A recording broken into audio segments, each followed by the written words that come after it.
Hadirin dan pemirsa TV One, langkah-langkah apa untuk menimbulkan kelembutan hati? Orang-orang sufi memberikan 3 kriteria. Pertama, takhalli, pakai huruf kha, takhalli. Dengan puasa mengosongkan hati dari semua sifat-sifat yang tercela. Buang itu sombongnya, buang itu pelitnya, buang itu degilnya, buang itu keras kepalanya. Takhalli, kosongkan diri dari sifat-sifat tercela.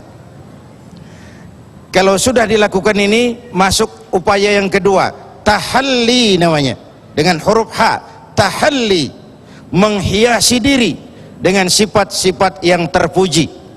Sombongnya dibuang, diganti rendah hati.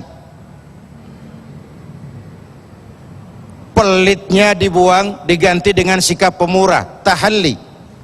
Hasil dari ini nanti akan mengantarkan kita kepada tajalli, menampakkan kebesaran Allah Subhanahu wa ta'ala, tercapainya kepribadian yang berupa kelembutan hati.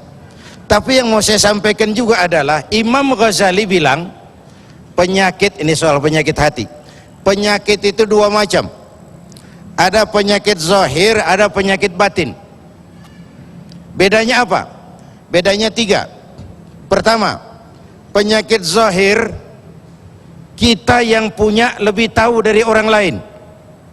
Tapi penyakit batin, sering orang lain lebih tahu dari kita yang punya. Ini aneh ini. Kita punya penyakit jantung, itu penyakit zahir. Kita tahu penyakit kita, tapi teman kan nggak tahu. Datang-datang main kagetin aja. Woi, kelepek. Itu penyakit zahir. Tapi kalau kita sombong, kita sering nggak tahu loh. Kalau kita pelit, kita sering nggak sadar tuh. Kalau kita hasut, dengki, iri hati, kita anggap normal aja tuh. Makanya Sayyidina Umar kalau kumpul dengan sahabat sering tanya, kamu lihat saya sombong nggak? Baju saya mirip kaisar apa mirip khalifah? Saya pelit apa enggak? Kalau dikasih tahu, Sayyidina Umar girang. Tidak jarang yang ngasih tahu dikasih hadiah. Ini bedanya kita sama Umar. Kalau kita dikasih tahu marah, kenapa gue lo urusin diri lo aja deh. Ini yang pertama. Yang kedua, penyakit zahir banyak dokternya, tinggal pilih, zaman spesialis sekarang ini. Tapi penyakit batin, termasuk penyakit hati, obatnya cuma agama dan kemauan kuat dari orang yang punya penyakit untuk sembuh. Yang ketiga nih paling dahsyat. Sehebat-hebatnya diserang penyakit zahir, resikonya cuma dunia. Tapi diserang penyakit batin, rusak dunia, celaka akhirat. Penyakit zahir tidak berdampak akhirat, Pak.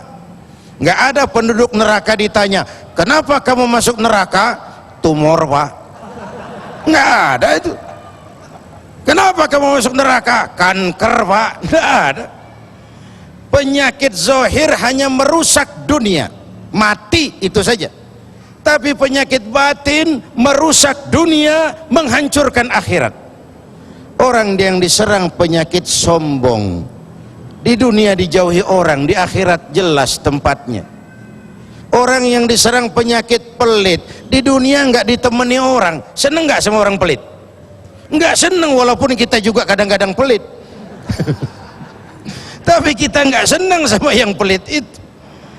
Di dunia dijauhi orang, di akhirat juga jelas tempatnya. Maka Imam Ghazali itu heran, kalau diserang penyakit zahir kita cepet-cepet ke dokter, padahal cuma resiko dunia.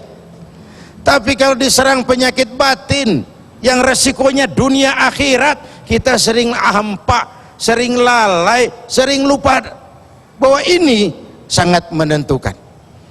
Jadi oleh karena itu, hati inilah kendala dan kendalinya.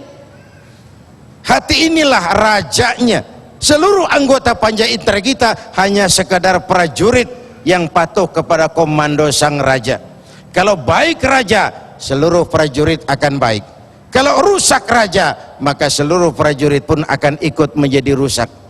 Maka membangun kelembutan hati di tengah kekerasan yang marak di sekitar kita, membangun kesantunan yang menjadi kepribadian, bukan sekedar membangun pencitraan, tetapi membangun kepribadian, itu hal yang penting buat kita.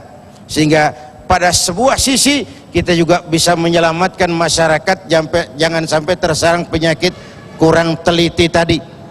Akibat canggihnya orang membangun pencitraan, kita terpedaya oleh penampilan, kita terbuai oleh janji, lalu memberikan legitimasi padahal tidak pada tempat yang semestinya.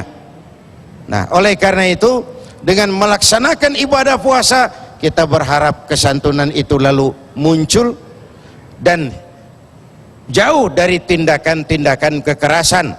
Walaupun kekerasan itu bukan dihilangkan, diatur. Sama dengan puasa ini.